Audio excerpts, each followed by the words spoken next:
All right, but I'm using two different devices, so I'm not sure whether you'll be able to record my voice as well. So, well, let's see. Okay, fine. All right, so these are the learning outcomes for today's lecture. So you should be able to describe the functions of the cells involved and how they protect us against infections, as that is the main function of the immune system. So this is just a definition of what immune means and the responses that are involved. So as a background information, just a recap of what the innate immunity is so that you can differentiate between the innate immunity and the adaptive immunity. So the main differences between innate and adaptive. So if you remember, the innate immunity is non-specific, the response is immediate, and there is no memory. But the components which are involved in innate immune responses include anatomical, cellular, as well as humoral factors. So, whereas for the adaptive immune response, the response is specific. In other words, the immune system or the cells or the responses recognize anything that is foreign in a very specific manner. And once the immune system, the adaptive immune system, has recognized the foreign agent, then the immune system acquires memory. In other words, it remembers the foreign agent so that when it encounters the foreign agent a second time, a secondary response is induced. So we call this immunological memory when it remembers or it acquires memory. And it takes time for the immune response to develop. So unlike innate immune responses, there is a lag time. So some amount of time is required for the immune response to be induced. The secondary response is far more rapid and powerful compared to the primary response when the antigen is encountered for the first time. And the adaptive immunity consists of both cell-mediated factors and humoral factors. So a little bit about what an antigen is, because when we are talking about immune responses, the key component that the response is induced against is what we call antigen. So antigen is anything that can trigger an immune response.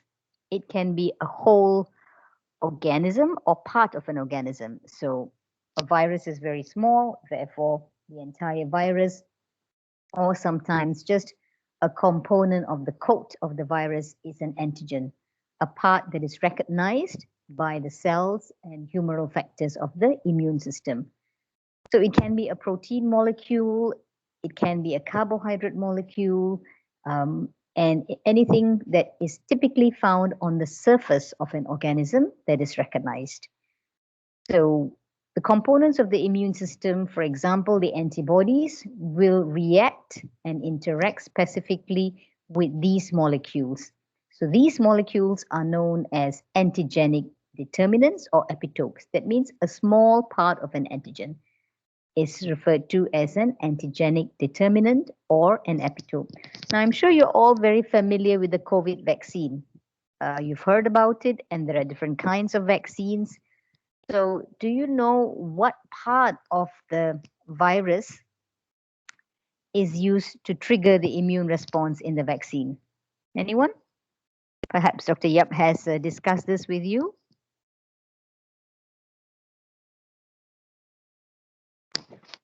Does anyone know? You can type in your answers if you don't want to turn on your microphones.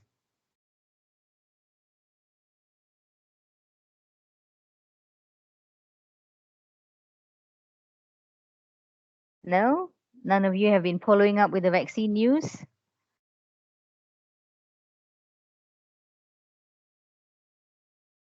I guess you're too young to be interested in the vaccine, is it? Young and healthy, so you don't need the vaccine?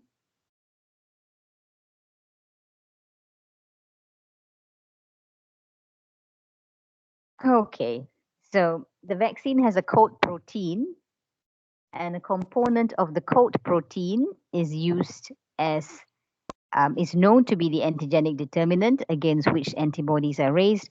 So that part of the coat protein is what is incorporated into the vaccine to trigger an immune response. So I think you'll understand this better later on. If you don't understand it already, then when we look at immune responses, you will realize what is the function of a vaccine and how it works. So this diagram summarizes the major components of the innate and adaptive immune system. So you can see that the innate system comprises of humoral or soluble products, as well as cellular products.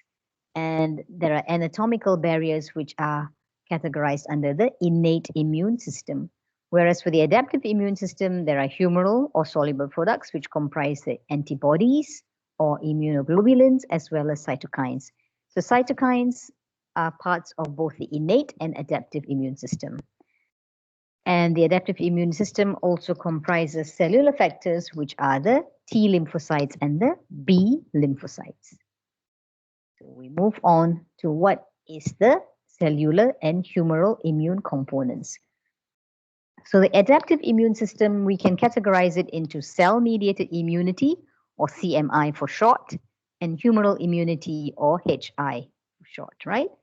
So the cell-mediated immunity is mainly mediated by the action of T lymphocytes, while the humoral immunity is due to the function of antibodies that are produced by differentiated B lymphocyte cells. So we are exposed to many different kinds of pathogens, many different types of microbes. So what has been found is that antibodies are very important to protect us against pathogens that are extracellular. Do you know what is meant by extracellular and intracellular? What is extracellular?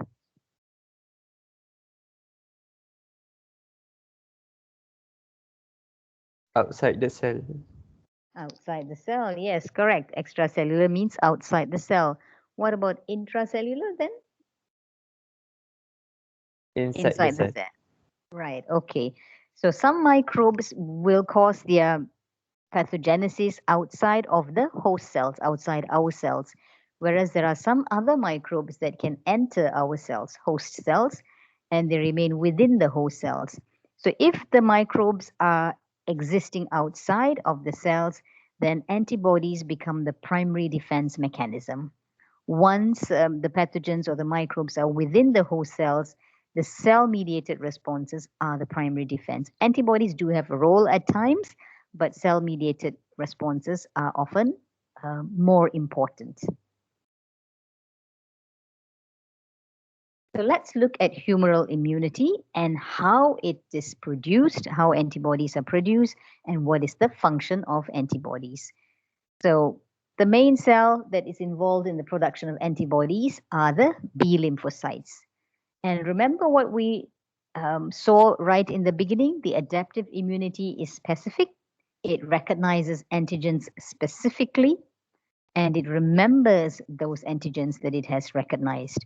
So how is this memory possible? How does the adaptive immune system recognize antigens specifically?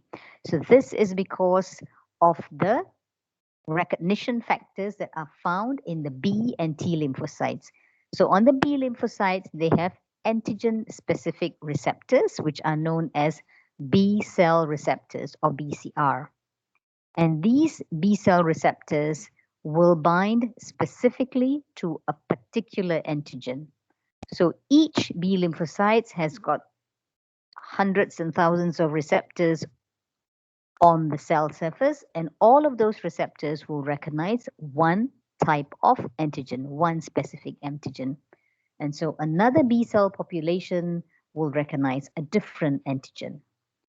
So the receptor itself is actually a membrane immunoglobulin, which you can observe in this diagram. So it has the structure of an immunoglobulin, and what's shown below here is the cell membrane. So the membrane immunoglobulin is transverses the cell membrane, goes across the cell membrane, and is exposed to the outside.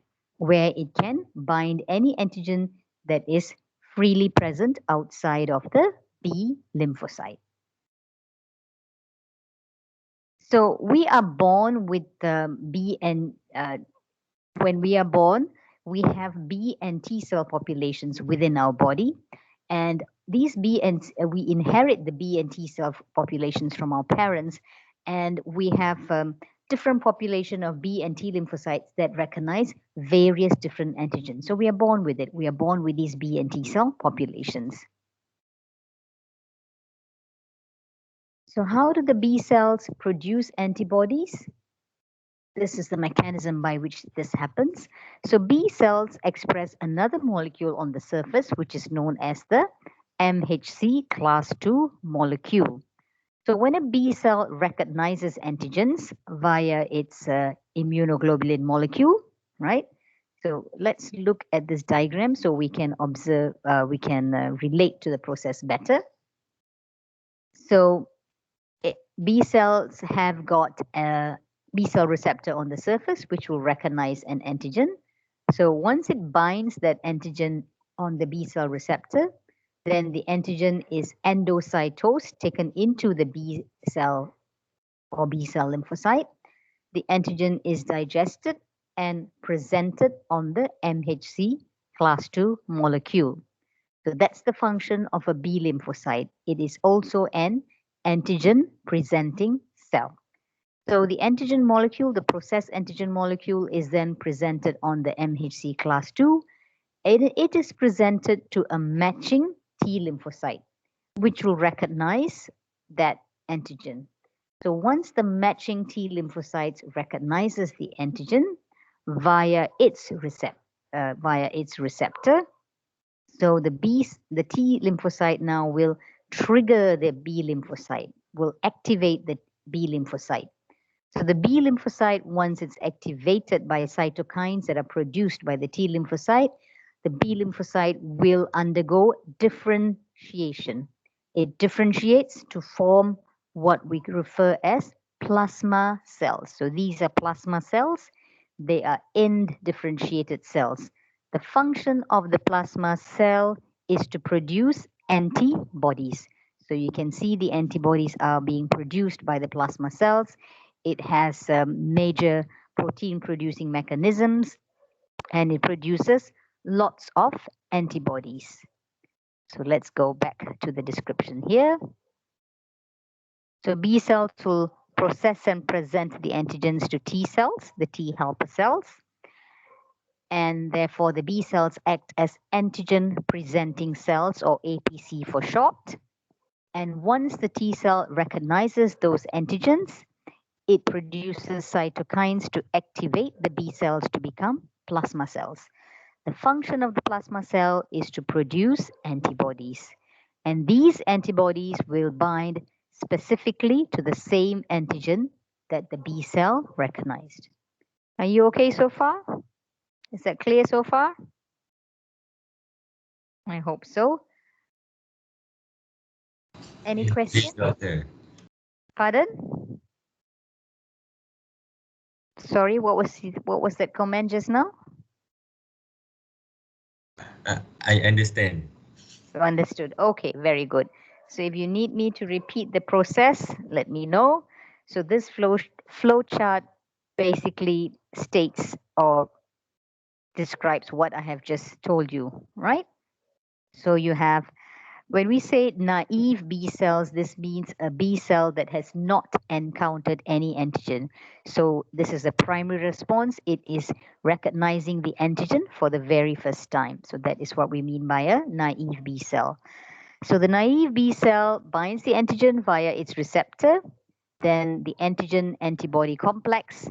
The antigen together with the B cell membrane is endocytosed. Endocytose is a process of taking in that antigen antibody complex into the cell. So it is then processed and presented on the MHC class II to T helper cells, which are activated to secrete cytokines, and the cytokines will lead to the clonal expansion. Clonal expansion means the replication. So the B cells will then replicate, And once the B cells have replicated, there are two possibilities. One, the B cell will differentiate to become a plasma cell. And secondly, the B cell can undergo what we call isotype switching. So there are different types of immunoglobulins or antibodies. The first class of immunoglobulin that is always produced is the IgM. So immunoglobulin M is initially produced. Then following isotype switching, different classes of immunoglobulins or antibodies can be produced. So in order for the B cell to produce different classes of immunoglobulins that recognize the same antigen, then the process of isotype switching occurs within the B cell. So what happens is there is a genetic rearrangement inside the B lymphocyte. So it will produce different classes of antibodies that recognize the same antigen that it initially recognized. So affinity maturation simply means that the B cell will produce antibodies that very closely match the antigen. So affinity means a liking or a liking. Affinity means to like something. So it has a very close affinity for that antigen. So the antibodies that are produced will recognize the antigens very well.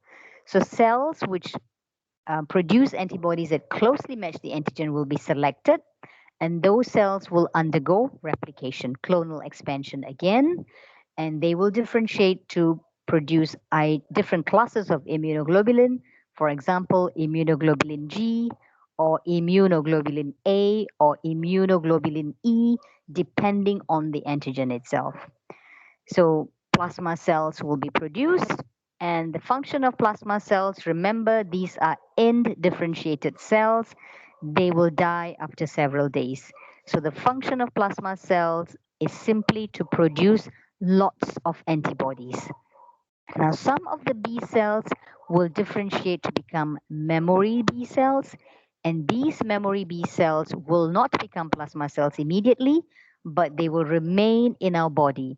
They will circulate in immunosurveillance so that if the body encounters the same antigen again, these memory B cells can then produce a secondary immune response.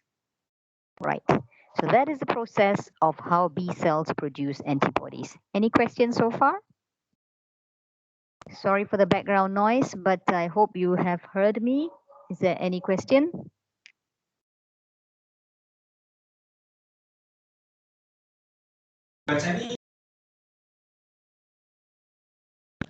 No question, doctor.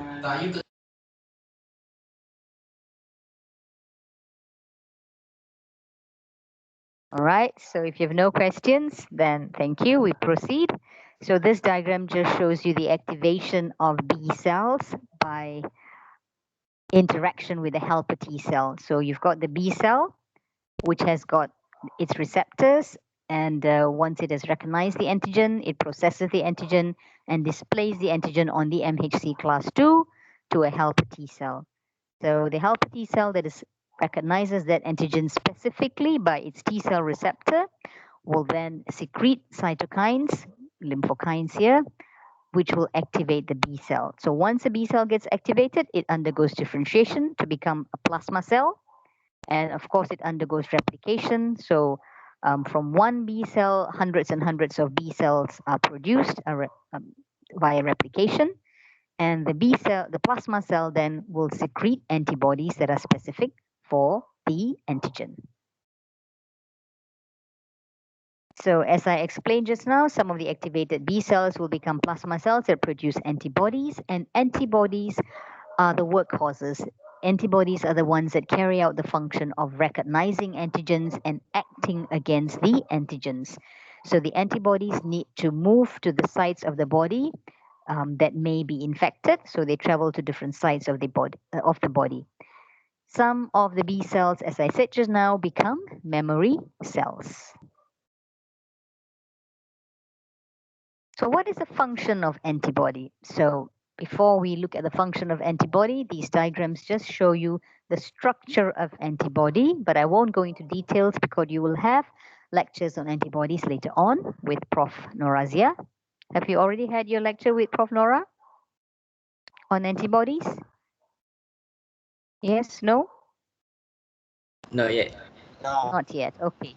So you will have lectures and you'll go into detail about the structure and the classes. So this is just a brief introduction to the different classes of antibodies.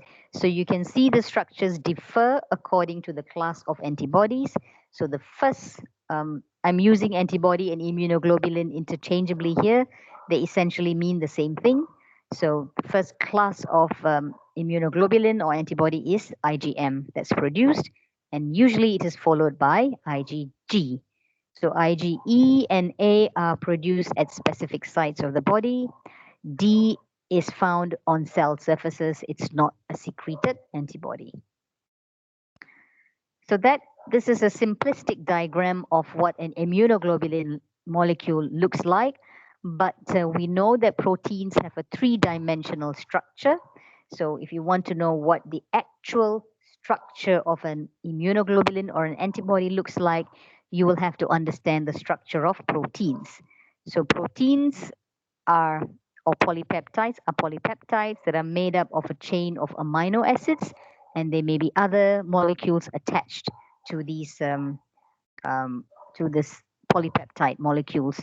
So, and the polypeptide molecules will fold upon itself, or you will get spiral structures, and these make up the three-dimensional structure of the antibody. So if you look at this structure of the antibody, the typical Y-shaped structure of the antibody, so the antigen binding sites are known as the FAB sites, which are the two arms, the two ends of the two arms of the antibody molecule. So this is the antigen binding site. And the reason why it can bind antigen is because of the way the antibody molecule structure is produced. So you have all these folds of polypeptide chains and loops that can recognize the antigen and bind the antigen. So these are basically amino acid molecules on the antigen binding site. So if you look at crystal structures, this is what you will see, a lot of loops and folds of the antibody molecule. So this is what makes the antibody molecule so specific for a particular antigen, the structure of the molecule itself. So what are the functions of an antibody molecule? There are various functions that it can carry out when it encounters an antigen. As stated here, it can carry out agglutination, which means to clump anything that is insoluble. So antigen molecules can be clumped together. If the antigens are found on the microbes, on microorganisms, then those microorganisms can be clumped up together, can be agglutinated. And eventually the antigen antibody complex can be phagocytosed by phagocytic cells and destroyed within the phagocytes. Another function of the antibody molecule is opsonization. The word opsonization simply means to enhance the process of phagocytosis.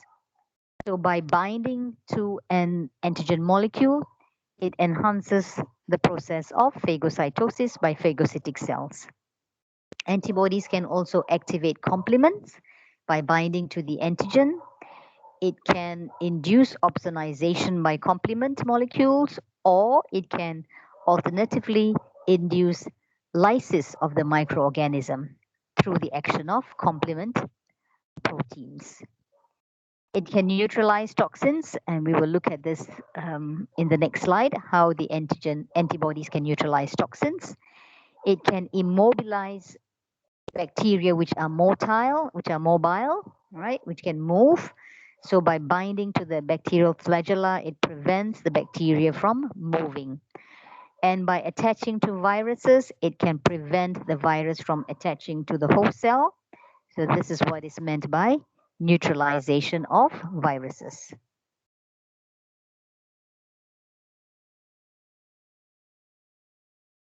So this diagram shows you the three major functions of antibodies. The first is neutralization. The second is opsonization. And the third is complement activation. So for example, the neutralization of bacterial toxins or viruses. So this small red circles here depict bacterial toxins, or they could be viruses. So when there are antibodies present, which are specific or which recognizes those toxins specifically, then the antibodies will bind those toxins, preventing those toxins from attaching to cell surfaces, host cell surfaces, and entering the host cells. So therefore, the toxins are said to be neutralized by the antibodies. And the antibody toxin complex or antibody antigen complex are then ingested by macrophages and phagocytosed. In the case of opsonization, something similar happens. Here, the antigens are on the surface of bacteria, which are extracellular, and the antibodies recognize the antigens on the surface of the bacteria. They attach to those antigens, and once they attach to the antigens, the antibody molecules are recognized by receptors found on the phagocytic cells, for example, macrophages. So because the macrophages recognize the antibody molecules, then this bacteria together with the antibody molecules are phagocytosed by the macrophages, and phagocytosis occurs within the macrophages. So here the antibody is carrying out opsonization or enhancing the process of phagocytosis. Now, in the third example here, the antibody activates complement. So by attaching to antigens found on the surface of microbes, the antibody also functions as an activator of the complement proteins. So complement will recognize the antibody molecules, attach to the antibody molecules, and trigger the complement cascade. So once the complement cascade is triggered, there are two outcomes. One, the microbial cell can be lysed by the action of the complement proteins, or the microbial cell is phagocytosed by phagocytic cells. So there are two possible outcomes, either lysis or ingestion by phagocytic cells. So those are the functions, and this slide here describes the functions of those antibody molecules, which are shown in the diagram just now. So neutralization, opsonization, and complement activation.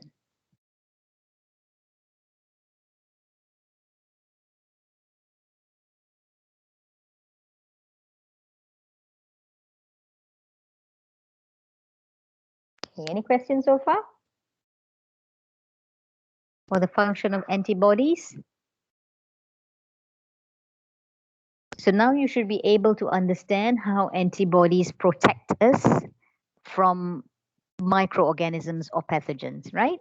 So because they can specifically recognize antigens that are found on the surfaces of microbes, whether they are viruses or proteins or fungi or parasites, then by recognizing that antigen and binding to that antigen very specifically, it triggers other functions, other immune cells to carry out their function.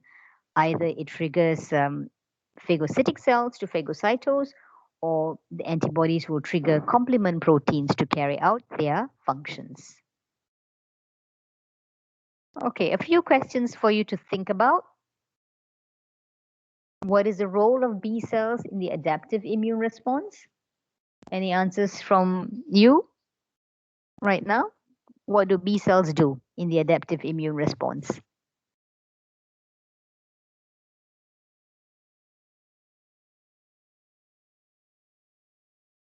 I hope you're still awake and not asleep. What is the role of B cells? As plasma cell and memory cell. Okay. Jadi memory cell. All right. And what do B cells do? How do they? Okay, they become memory cells. And what is and plasma cells? So what are the functions of memory cell? Sorry, plasma cells.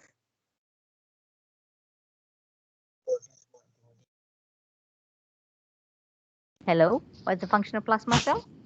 Produce antibodies. Produce antibodies. Yes. So Produce antibodies, correct. And memory cells, what's the function of memory cell? What do they do? Okay, let me see whether you've given me any answers in the chat box. No, no answers. Okay. What do memory cells do?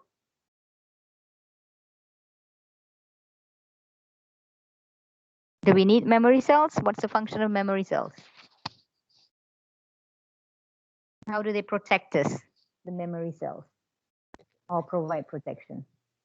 As the parents of bacteria. Sorry, I can't hear you very well. Can you repeat your answer, please?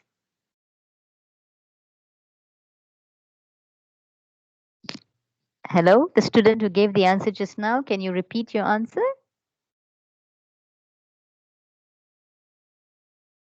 Yeah, recognizing or mean the bacteria or virus. I'm sorry, I really couldn't catch your answer.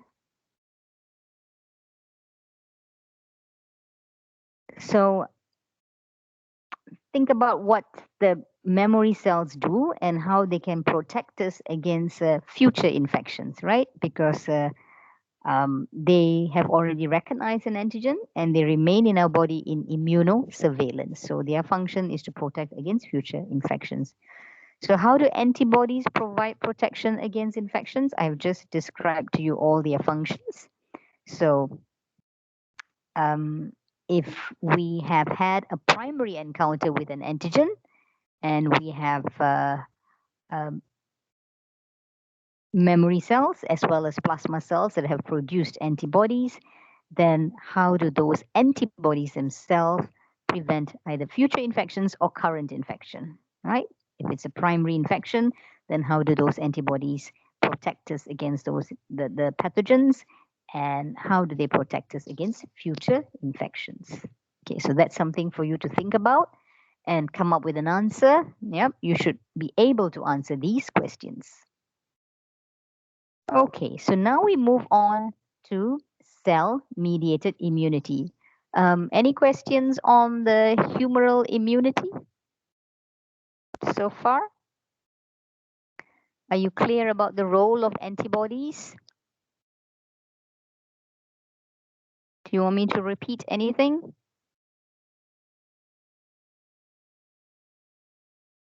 Am I going too fast? No. Okay, je. Okay, all right, fine. Okay, so if there are no further questions and you understand what the role of antibodies and the role of B cells, we will move on to cell-mediated immunity. Yeah.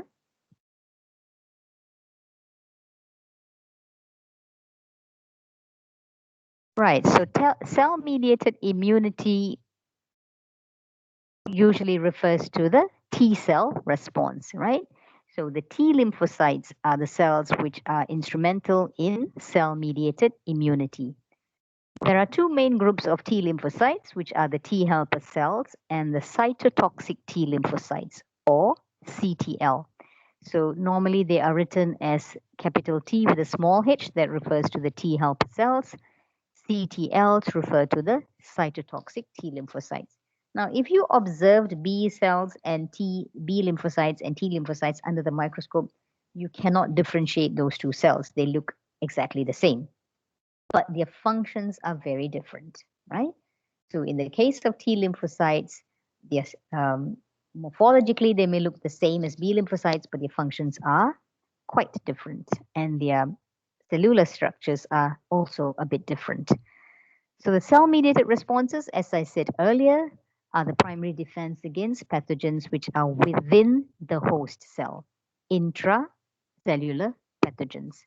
And just like how memory cells are produced for in the B lymphocyte response, T cells also produce memory cells which reside in our body, and they are ready to get into action when we encounter the pathogen again. When you encounter the same microorganism again, then the memory cells are ready to act. Okay. So just like how B cells can recognize antigens specifically, so T lymphocytes also recognize antigens specifically. So these receptors are referred to as T cell receptors, same as B cell receptors. But the structure of the T cell receptor is different from the B cell receptor. So the T cell receptors, the molecules, the T cell receptor molecule can only bind to antigens that are attached to MHC molecules. And we saw earlier that these MHC molecules are found on other cells, which are known as antigen presenting cells. And we saw earlier that the B lymphocyte is also an antigen presenting cell. It's not the only antigen presenting cell. Many other cells can also present antigens on MHC molecules. So where do we find MHC molecules? In our body, almost all of our nucleated cells express MHC class 1. So there are two classes of MHC molecules, class 1 and class 2. So most of the nucleated cells in our body express MHC class 1, while the MHC class 2 are found on several specific cell populations. For example, the B lymphocytes and other immune cells like the dendritic cells, the epithelial cells in the thymus, the thymic epithelial cells, and they are also induced in macrophages and endothelial cells. So this segregation of MHC molecules into class 1 and class 2 is very important for the recognition of antigens by the two T cell populations, right? So we saw earlier that there are two different T cells, right? The T helper cells and the cytotoxic T lymphocytes. So each of those cell populations will recognize antigens that are presented on a particular MHC molecule. Okay. So T lymphocytes recognize protein antigens presented on MHC molecules found on the antigen presenting cells. And some of these antigen presenting cells are referred to as professional antigen presenting cells. That means they constitutively express the MHC molecules, or they function very well as an antigen presenting cell, and that is one of their major functions, to present antigens to T lymphocytes. So these professional antigen presenting cells include the dendritic cells, the macrophages. Both of these cells are cells of the innate immune response, and the B lymphocytes, which are cells of the adaptive immune response. So these cells are excellent antigen presenting cells, and it is one of their main functions. So before we go into how the antigens are presented and how they are recognized by the T cells, there is another important receptor on the T cell surface, which is a co-receptor. And this co-receptor is expressed on the surface of the T lymphocyte and is referred to as a CD molecule. CD stands for cluster of differentiation. And there are two types of CD molecule, a CD4 molecule or a CD8 molecule. So again, this is because there are two T lymphocyte populations, the T helper cells and the cytotoxic T lymphocytes. So the co-receptor CD4 is found on the T helper cells, while the co-receptor CD8 is found on the cytotoxic T lymphocytes. So when we add a plus sign, CD4 plus, it means the CD4 plus is expressed on the T helper cells, and the CD8 plus means the CD8 molecule is expressed on the cytotoxic T lymphocytes. So the expression of these CD molecules are induced throughout the maturation of the T lymphocyte. So in the process of it maturing to become a mature T lymphocyte, these CD molecules will then be expressed. So a cell that is expressing CD8 becomes a cytotoxic T lymphocyte. A cell that is expressing CD4 becomes a T helper cell. So the CD4 ensures class restriction of the MHC molecule because the CD molecule is key or instrumental to how the T lymphocyte recognizes the antigen. And this is due to the fact that the CD4 will recognize the MHC molecule. So CD4 will attach to MHC class 2, while the CD8 will attach or bind to the MHC class 1. So what does this mean in the case of the T helper cell and the cytotoxic T cell, T lymphocytes? So this means that the cytotoxic T lymphocytes will only recognize antigens presented on MHC class 1 because it has a CD8 molecule, while the T helper cell will only recognize antigens presented on MHC class 2 because it has a CD4 molecule. Is that clear?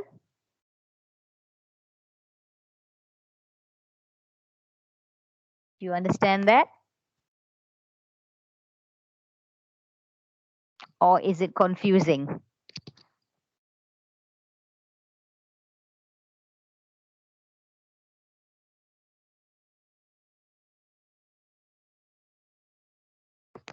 Hello, anybody there? Do you understand what I've just mentioned? Yes. Yes, Doctor. okay. Thank you. Quite Fine. fast. All right. I'm quite fast. Okay, so I will try and slow down a bit.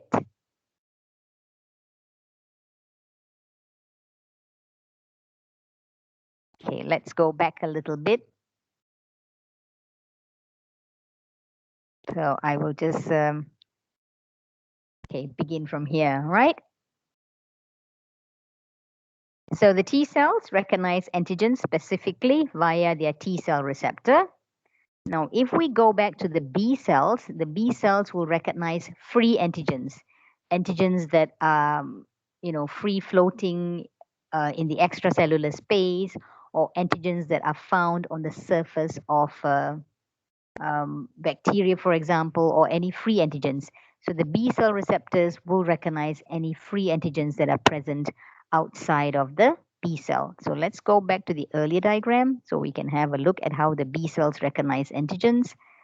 So if you look at this diagram, you can see this small antigen here that is found in the extracellular space, and the B cell receptor recognizes those free antigens. We call them free antigens because they're not attached to anything. But in the case of T lymphocytes, they do not recognize free antigens. They will only recognize antigens that are presented on an MHC molecule. All right? So the T cell receptors, which are found on the surface of the T cells, they will recognize antigens and bind to antigens which are attached to MHC molecules. And these MHC molecules are found on antigen presenting cells. So there are two kinds of MHC molecules, class 1 and class 2 MHC molecules. So class 1 molecules are found on almost all of the cells in our body that have a nucleus, whereas class 2 molecules are only expressed on certain specific cells in our body. And these include, as stated here, the B lymphocytes, the dendritic cells, the macrophages, the epithelial cells, and the endothelial cells. Why specifically on these cells? Because these cells are the cells which are involved in immune responses and which encounter antigens, right? So these are the professional, some of these cells are known as the professional antigen presenting cells. So these T lymphocytes only recognize protein antigens. So if the protein antigens is presented on the MHC molecule found on the antigen presenting cell, then the T lymphocyte can recognize those antigens. If the antigens are free antigens floating around, the T lymphocytes will not recognize those antigens. Now, why do the antigens have to be presented on the MHC molecule? It's because of the way T cells recognize those antigens. It requires a co-receptor. So the co-receptor on the T cell works together with the T cell receptor, and the co-receptor recognizes the MHC molecule. It attaches to the MHC molecule. It binds to the MHC molecule in a very specific way. So the CD4 co-receptor will only bind to the MHC class II molecule, while the CD8 co-receptor will only bind to the MHC class I molecule.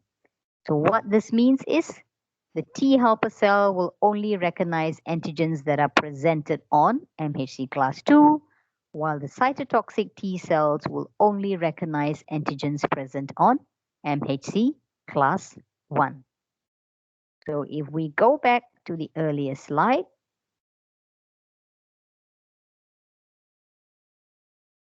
so in other words, the T cytotoxic T lymphocytes will recognize antigens that are presented on almost all nucleated cells in the body, while the T helper cells will only recognize antigens that are present on these particular cell populations. Okay? And it's related to the function. Why is there a segregation of recognition, a class restriction for recognition? It's due to the function of the T cells, the helper cells and the cytotoxic T cells.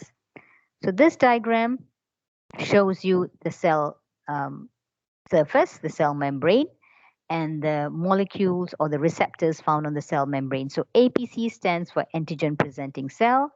This is your T cell membrane here. And so the antigen presenting cell here has an MHC class I. In the B example here, the antigen presenting cell has got an MHC class I on its cell surface. So you've got the MHC class, MHC molecule transversing the cell membrane, and it is presenting a protein antigen, a peptide antigen. And on the T cell surface, it has a T cell receptor together with the CD molecule. So which T cell population is this? Which T cell type is this that has a CD4 molecule? You remember? Which T lymphocyte has got a CD4 molecule on its surface, CD4 co-receptor? Come on. Is it the T helper cell or the cytotoxic T lymphocyte that has got a CD4 co-receptor? T helper cells. Right, the T helper cell. So this is a T helper cell, while this is the cytotoxic T lymphocyte that has got a CD8 molecule. So you can see that the structure of the MHC molecule is different, and therefore it is recognized specifically by the different CD molecules, but they both present protein antigens. So this example is for the cytotoxic T lymphocyte, and this is for the T helper cell. So that is how the T helper cells recognize antigens, which are presented on MHC molecules, and the MHC molecules are found on the antigen presenting cell. So now we understand how T cells recognize specific antigens. So just like the B cell population, we are born with the populations of T lymphocytes. So various different populations of B lymphocytes. We inherit those genes from our parents, and we have these T cell populations, and the T cells are produced within the thymus. That's one of the organs in our body, one of the organs of the immune system, and they produce the T lymphocytes, and we produce different populations. So each type of T cell will recognize a specific antigen. So what happens in the T cell response? So the T cell response, of course, begins when an antigen, when the body encounters an antigen. So the antigen is then processed by the antigen presenting cell, and it is presented to the T lymphocytes.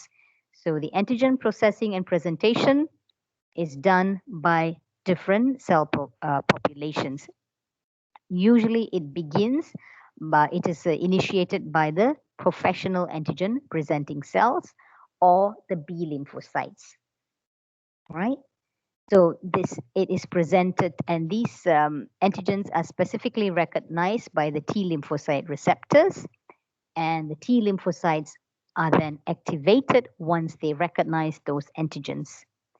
And once the T lymphocytes are activated because they recognize those antigens, they then carry out their functions, their effector mechanisms. So what are their effector mechanisms? In the case of T helper cells, the function of the T helper cell is to secrete cytokines. So I think you've already learned about cytokines, which are components of both the innate and adaptive immune system, and they have specific functions. Their function is to activate other cell populations. So in the case of T helper cells, they can secrete different types of cytokines. And in the case of cytotoxic T lymphocyte, and as the name implies, they are cytotoxic, which means they are toxic to cells.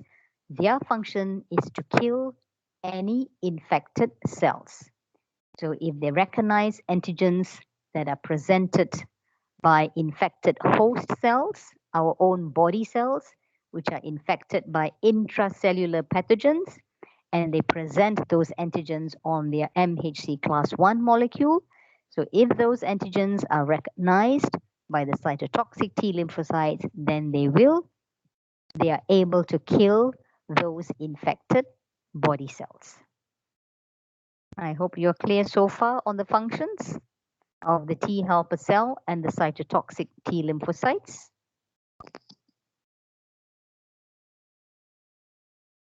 So let's look at a bit more detail of the effector mechanisms of the T cells.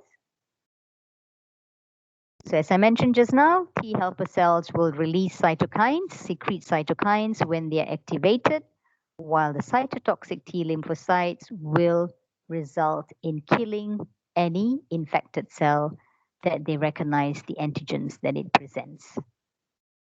The cytokines have got various functions on other cell populations, including B cells, macrophages, and also the cytotoxic T lymphocytes. While the cytotoxic T lymphocytes, their function, as you saw just now, as mentioned just now, is to kill the infected host cell. And the cytotoxic T lymphocytes can kill the infected host cell through different mechanisms. So they either release cytotoxic granules or cytotoxic cytokines, or they can induce apoptosis, which is cell death of the infected host cell. So we'll go into these details next, how the T helper cells function and how the cytotoxic T cells can function.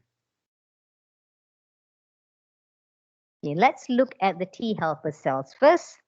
So T helper cells, there are different classes of T helper cells. I'm only listing out two classes here, which is T helper 1 and T helper 2.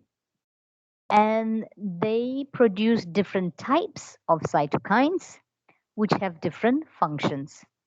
So if we look at T helper 1, they secrete these cytokines, which are interleukin 2, interferon gamma, tumor necrosis factor beta. These are the types of cytokines that are secreted by T helper 1.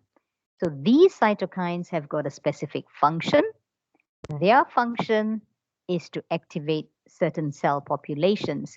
For example, they activate cytotoxic T lymphocytes and they activate macrophages. So therefore, these cytokines are said to be involved in cell-mediated immunity.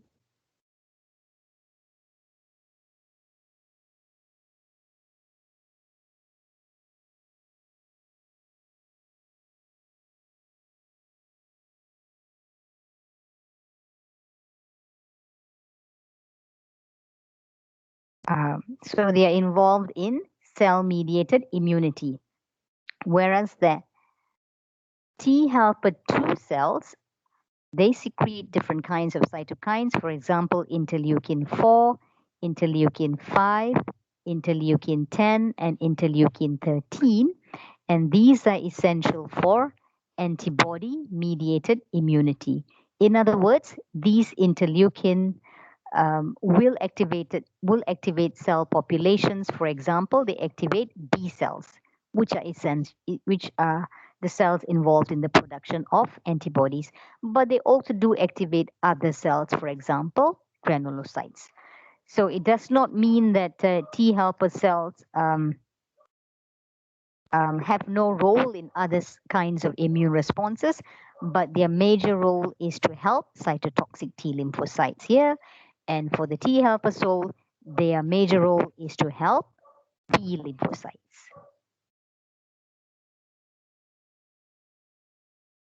So let's look at the effects of cytokines, right? Cytokines that are produced by T helper cells. So there are different classes of cytokines which we can see here. So what are the roles? In this example, the roles of cytokines produced by T helper 1 is shown, okay? So this diagram summarizes the different functions of T helper 1 cells. So they may activate macrophages, and they can, by activating the macrophages, infected cells can be killed. Interleukin 2 will activate the proliferation of T lymphocytes, and they can induce the macrophage differentiation, activate endothelium to induce macrophage binding, cause macrophages to accumulate at the site of infection. So there's a various different types of cytokines that are produced by the T helper 1 cell.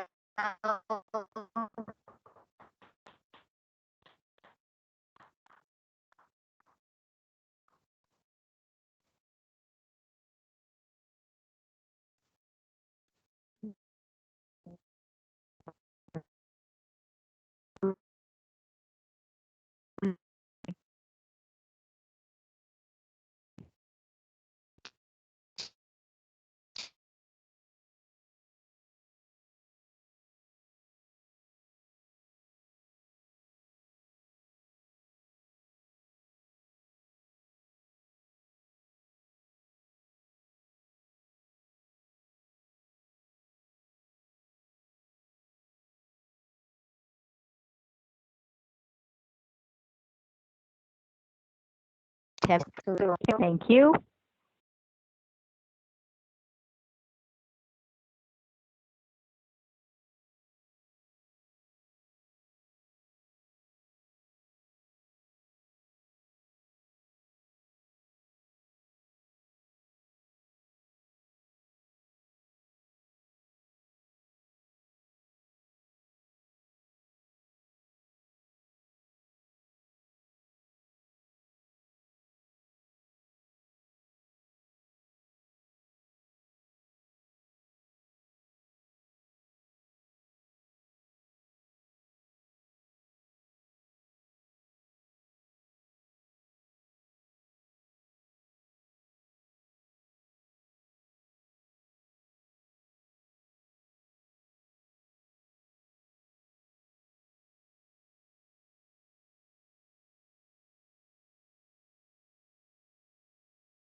Are you there?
Ah, you can't hear me. Can you hear me now? Yes. Yes.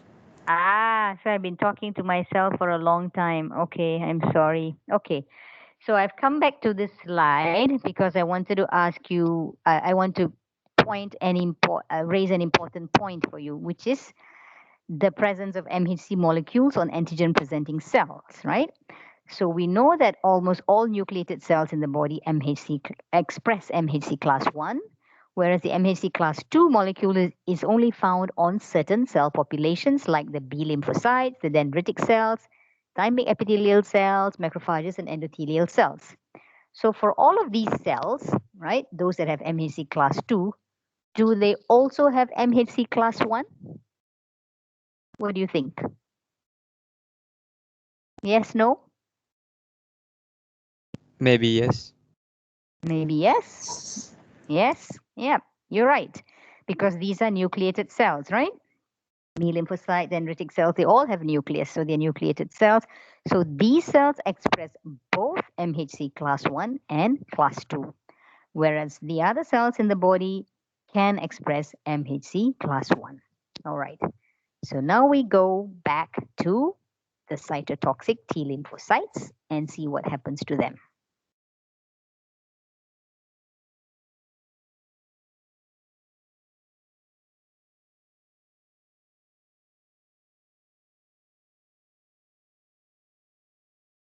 Okay. So cytotoxic T lymphocytes, when they encounter an antigen for the first time that is presented by MHC class 1 on antigen presenting cells, then they are the naive T cells, right? Because they're encountering antigens for the first time.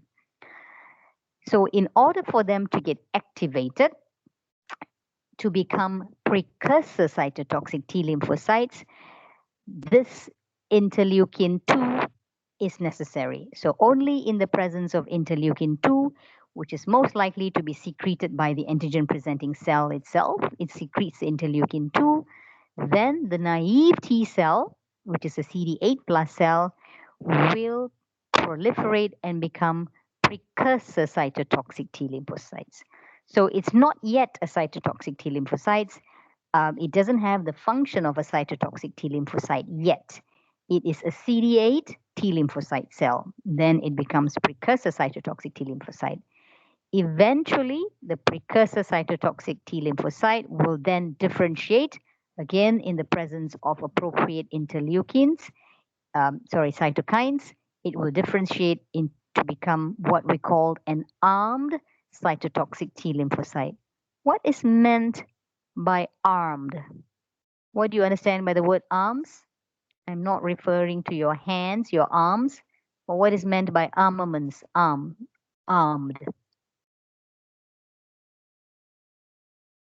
It has protection.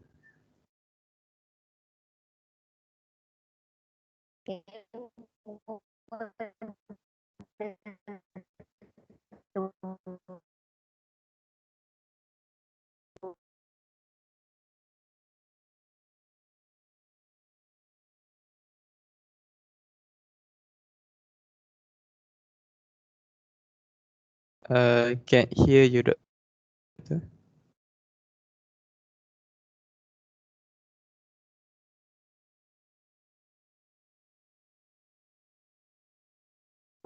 Hello, can you hear me? Yes. Yes, okay, fine. So what is meant by armaments?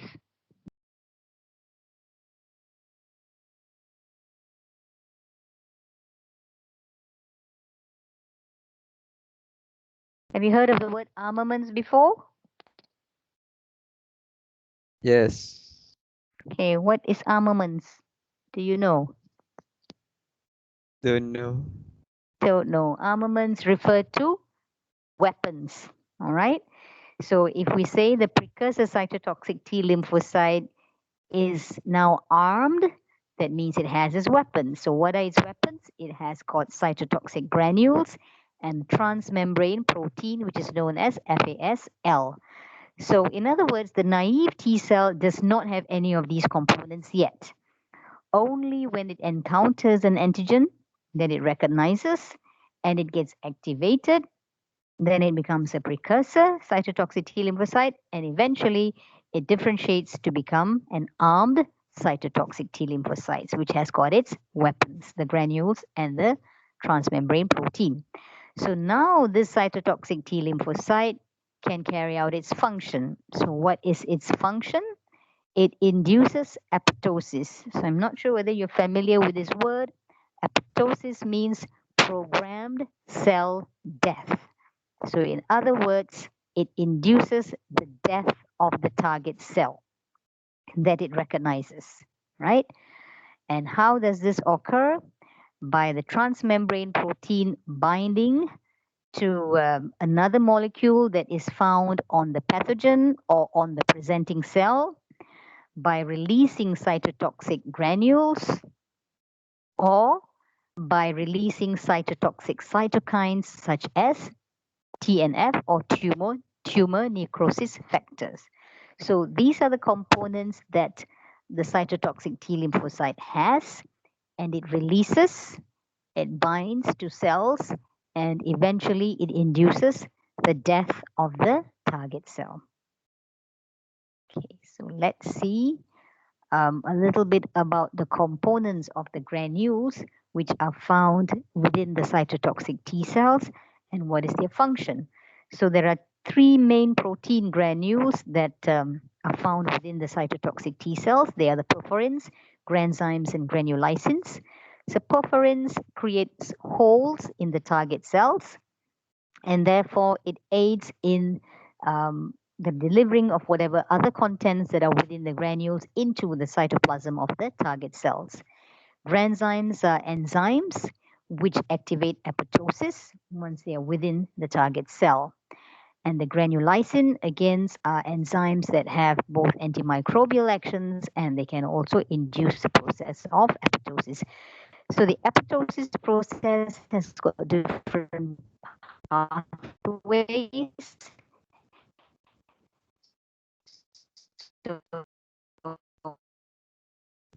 Can't hear you, doctor.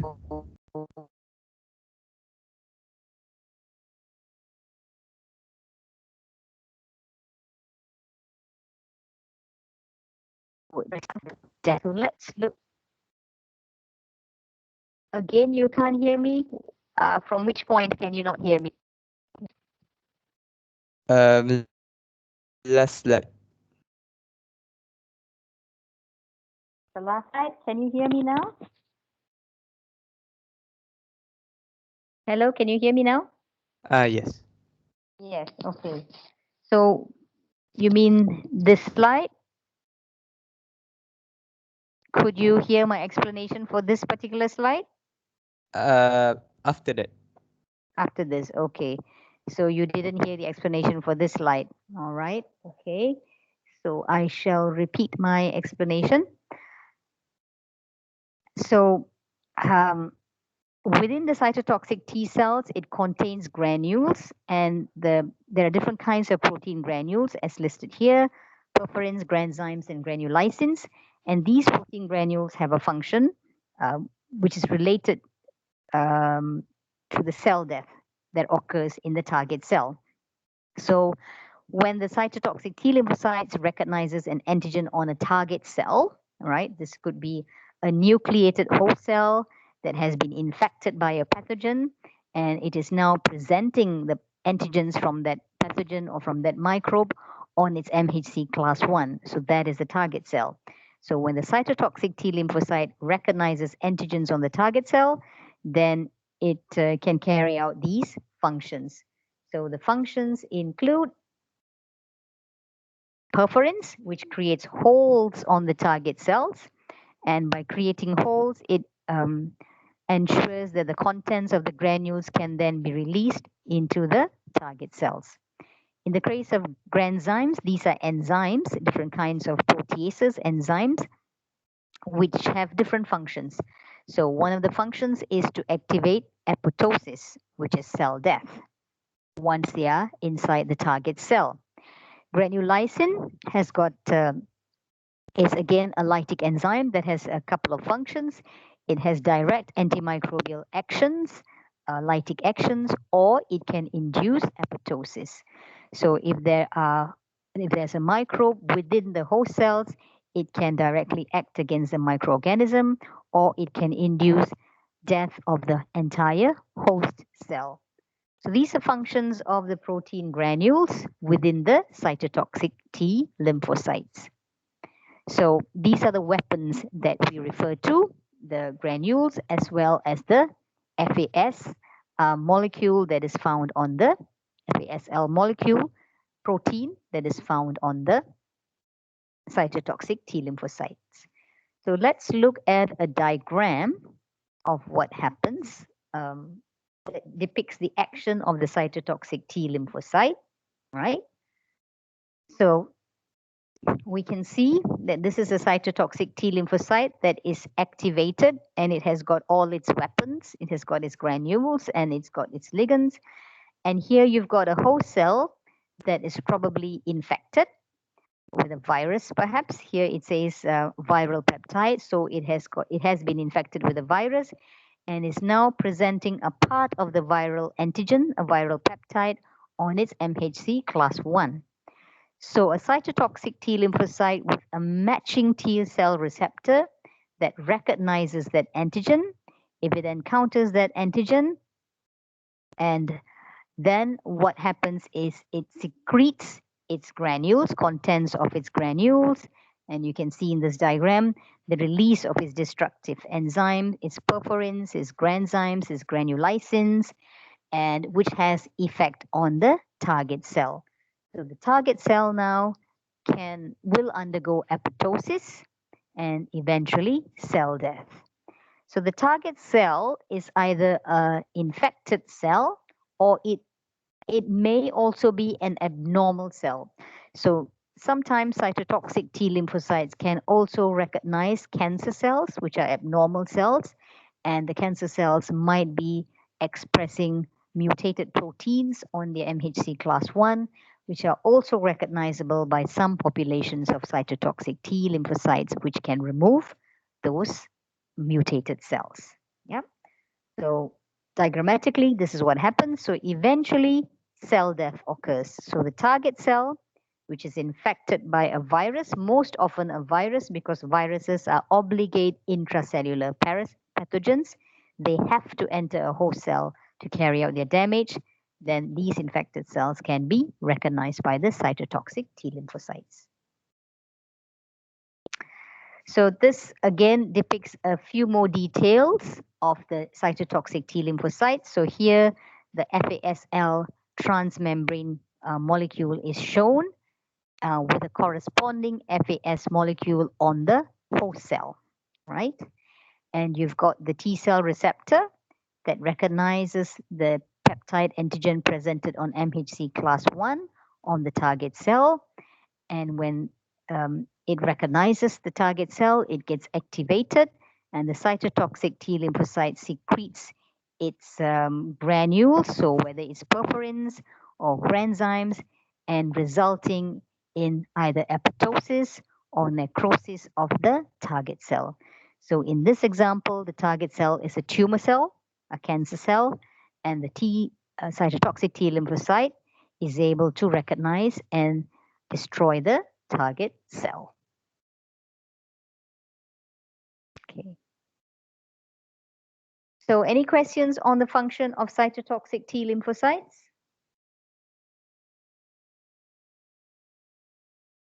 No. Okay. So we move on to a summary of the T cell function.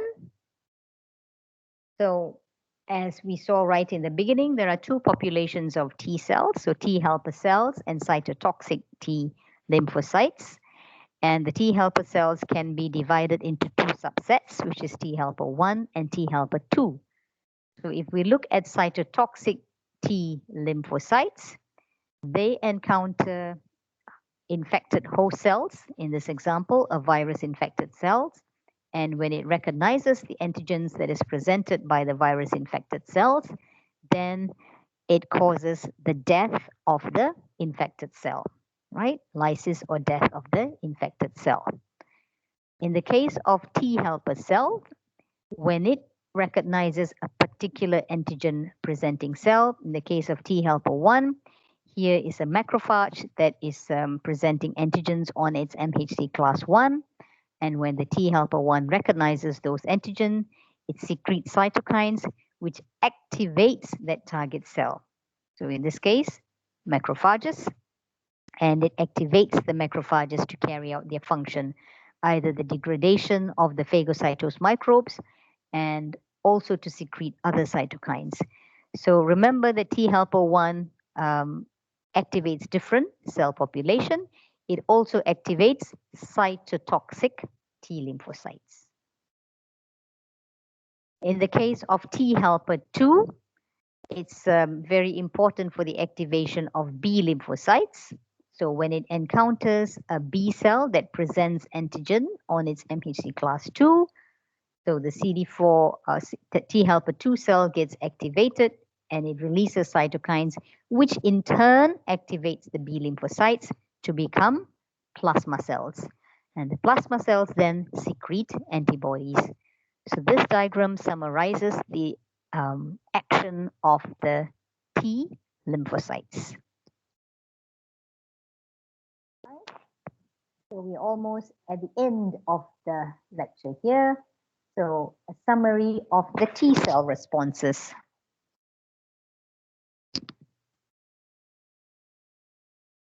So a few questions for you to think about and to answer. How does the T cell response differ from the B cell response? Right, so it is quite different. There are some similarities in the way they recognize antigens, but beyond that, the response of the T cell and the B cell is quite different. Yep, by now you should know. And the second question, how do T cells protect against infection? Here you have two different T cell populations, the T helper cells and the cytotoxic T lymphocytes, and each of them have very different roles, and they protect against infections in very different ways. So the last question, or rather it's a statement, which you should be able to answer, is to differentiate the role of antibodies and cytotoxic T lymphocytes in mediating protection against infections. So there are different ways of answering this question. One is which types of pathogens are do antibodies provide protection against, and what sort of pathogens do cytotoxic T lymphocytes produce protect us against, right? How do they mediate protection? So lastly, we shall look at a summary of the adaptive immune response in a diagram form. I shall let you have a look at that cell diagram for a minute, and then we can go through it.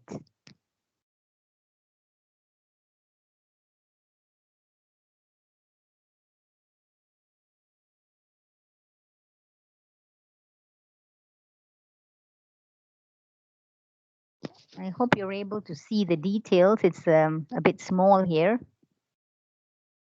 I can make it bigger.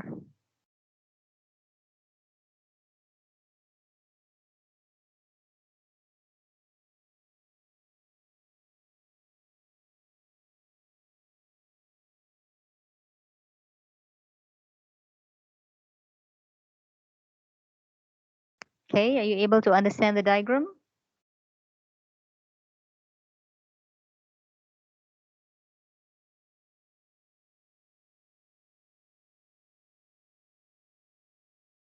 Does anybody want to try and explain this diagram? At least one part of it, if not all of it. Perhaps the humoral response.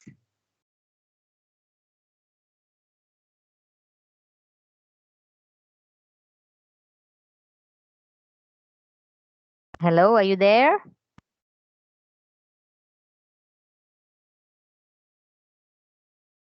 Yes. Okay. So can anyone want to try and explain a small part of this response here? Let's see whether you've understood this lecture. Or would you like some time to digest this bit and then I will ask you the question again.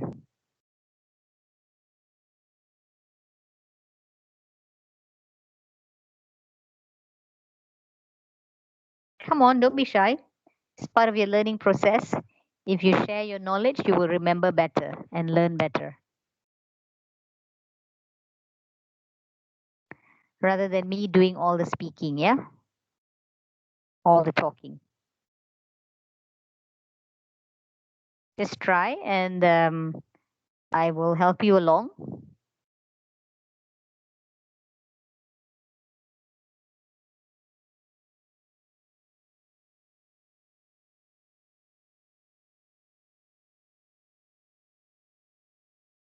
How many of you all are there in this class? How many students in this class?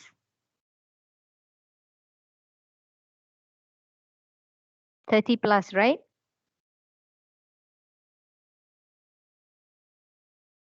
Yes. Okay. I'm sure there's somebody who understands this diagram. In fact, I'm sure most of you do.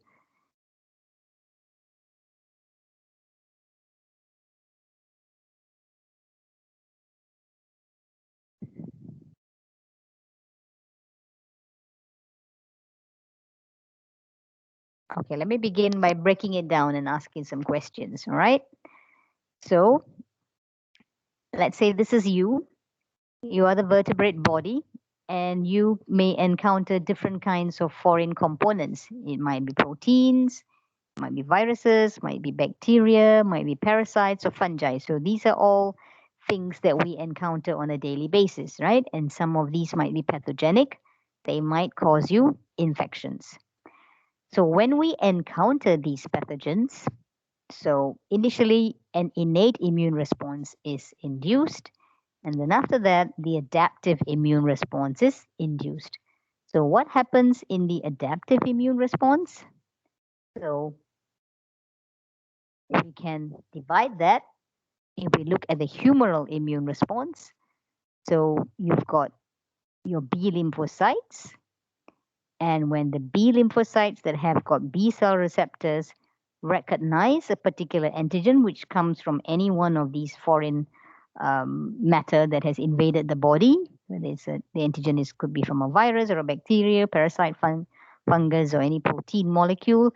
If it encounters a free antigen and its receptor is specific for that antigen, what happens to the B cell?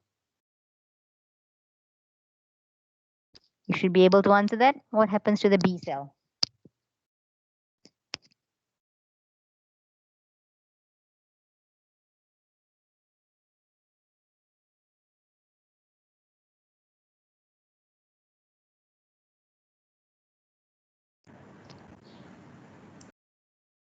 Yes?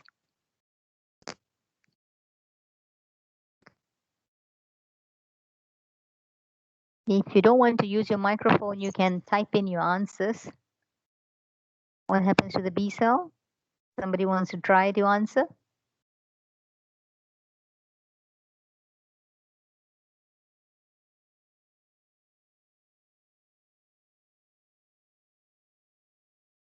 No, no answer at all.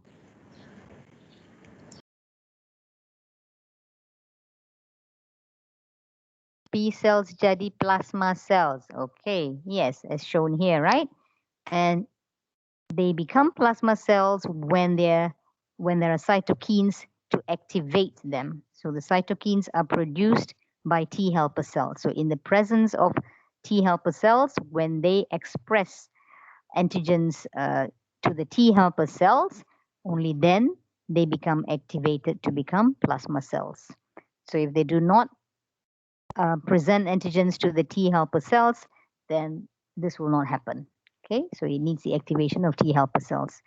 So once it becomes plasma cells, what happens to the plasma cells? I think I asked you this earlier. You know that they secrete antibodies. So the plasma cells secrete antibodies, and the antibodies will carry out their function, whatever it may be. It could be opsonization, it could be neutralization, it could be complement activation, and it does that by how does it carry out its function? What does an antibody do? What is the function of an antibody? What does it do? How does it carry out opsonization? How does it carry out agglutination or neutralization? What does it actually do, as shown in this diagram? They block binding site. They block binding sites, okay. And how do they block the binding sites? That's true, but how do they block the binding sites? They attach. They attach, yes. So because the antibody molecules are so specific, their arms recognize those antigens specifically. They attach to the antigen and they prevent the binding, right? So that's what happens. So you can see the antibodies are bound to an antigen. So they recognize epitopes on that antigen or antigenic determinants. And by attaching to that antigen, they block the function or they block what that antigen might have done without the presence of an antibody. So that is how antibodies can protect us against infection, by attaching to things and preventing what they would normally have done if they were not bound. All right. So the antigen here might be on a surface of a microbe. It could be on a surface of a virus, a surface of a fungus, and so on. Yeah. So if we look, if we look at the cell components, the cell-mediated response here, so which involves the T cells. So the T cells, when they're activated, when they recognize antigens presented on professional antigen presenting cells, either on the MHC class 2 or class 1, then they can either become a CD4 cell or a CD8 cell, right? So a CD4 cell becomes a T helper cell, while a CD8 cell becomes a cytotoxic T lymphocyte. So this becomes a precursor cytotoxic T lymphocyte, and with the action of cytokines, it becomes an armed cytotoxic T lymphocyte. So you can see that it needs cytokines which are secreted by T helper cells in order to activate it to become an armed cytotoxic T lymphocyte. So in the case of T helper cells, you know that their function is to secrete cytokines, which have activate various different cell populations, including a B lymphocyte here and a cytotoxic T lymphocyte here, and of course macrophages as well. So in the case of cytotoxic T lymphocyte, once it has been activated and it's got its granules within its cell, which contains cytotoxic proteins, then if it recognizes an infected host cell, a cell that has been infected for a virus, for example, and is displaying some virus antigens on its MHC class 1. So if the cytotoxic T lymphocyte recognizes that antigen, it can induce the killing of the infected host cell or infected self cell. So this diagram summarizes what the adaptive immune system is all about, the B lymphocyte response and the T lymphocyte response. Okay, lastly, we have a very brief summary of what we have covered today. And that's the end of today's lecture. Do you have any questions?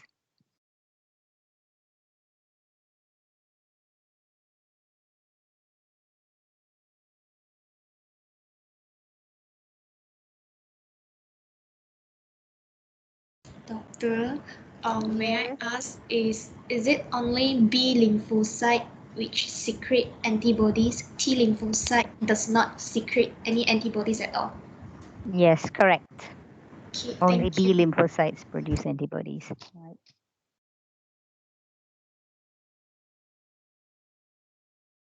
Right. Antibodies that we know the function of, the immunoglobulins immunoglobulin M, immunoglobulin G, A, E, right? Those are all produced by B lymphocytes. All right, thank you, doctor.